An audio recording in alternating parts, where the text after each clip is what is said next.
সে জেগে উঠল কান্নার শব্দে। সে বাইরে বেরোল, শুধু দেখল লোকজন জড়ো হয়েছে। উঠোনের মাঝখানে একটি কফিন রাখা ছিল।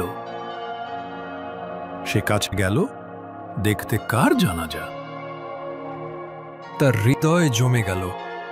কফিনে ছিল তারই মুখ। কিভাবে এটা সম্ভব? সে ফিসফিস করল। সে লোকদের দিকে চিৎকার করল, কিন্তু কেউ শুনল না। সে বন্ধুর কাঁধে হাত রাখল। হাতটা ভেতর দিয়ে চলে গেল। হঠাৎ সত্যি স্পষ্ট হল সে আসলেই মৃত।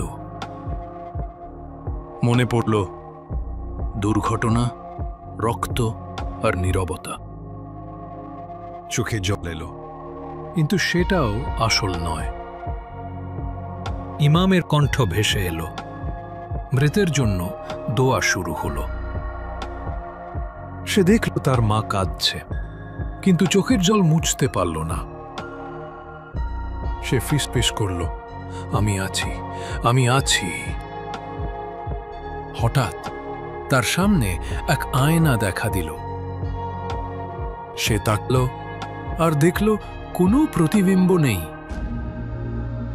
তার শরীর অন্ধকারে মিশে গেল, আর তার আত্মা চিরতরে হারিয়ে গেল।